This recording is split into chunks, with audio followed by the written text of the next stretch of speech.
Digital યુગ આ daily local news channel of Bharuch. Bharuch જિલ્લામાં 35માં રાષ્ટ્રીય માર્ગ સલામતી માસ 2025 અંતર્ગત વિવિધ જાગૃતિ કાર્યક્રમોનું આયોજન કરવામાં આવી રહ્યું છે. આ અભિયાનના ભાગરૂપે આજે ભરૂચ આરટીઓ કચેરી ખાતે એક વિશેષ રક્તદાન શિબિરનું આયોજન કરવામાં આવ્યું હતું.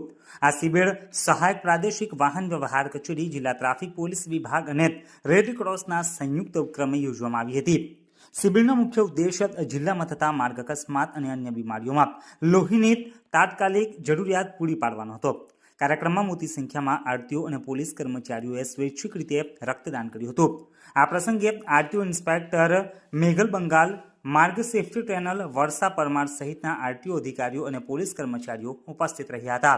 આ પહેલથી માર્ગ સલામતી અંગે જાગૃતિ ફેલાવવાની સાથે માનવતાના કાર્યને પણ પ્રોત્સાહન મળ્યું છે.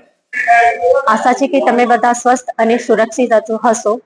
તમારું એક નાનકડું યોગદાન કેટલાક લોકોના જીવનમાં આશાનું કિરણ ઉમેરી શકે છે. તો આજ રોજ ARTO ભરૂચ દ્વારા રેડ ક્રોસ બ્લડ કેમ્પ તરફથી અમે બ્લડ ડોનેશનનું આયોજન કર્યું છે, જેથી કરીને જેટલું બ્લડ ડોનેશન કરીશું એટલું ક્યાંક કોઈકને અકસ્માતમાં કે કંઈક બીજી રીતે બ્લડની જરૂરિયાત હોય છે તો તેમને તાત્કાલિકપણે મળી શકે. તો એ માટે અમારા ARTO સ્ટાફ તરફથી એની સાથે સંકલનમાં 108 તથા રેડ ક્રોસના કર્મચારીઓ અને ટ્રાફિકમાંથી ત્યાંના કર્મચારીઓ સહયોગ આપીને અમે આજે બ્લડ કેમ્પને સારું એવું યોગદાન માટે કાર્ય કર્યું છે.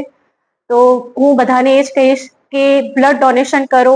એ કંઈક ખોટી વાત નથી, પણ જે લોકોના મનમાં ભ્રમ કરી ગયો છે કે અમે બ્લડ આપીએ છીએ અને સામે અમને બ્લડ નથી મળતું, તો એ બિલકુલ નહીવત જેવી વાત છે. એટલે મારો એક જ મેસેજ છે કે જેટલું બને એટલું બ્લડ ડોનેશન કરો અને કોઈકના જીવનમાં એક આશાનું કિરણ ઊભું કરો.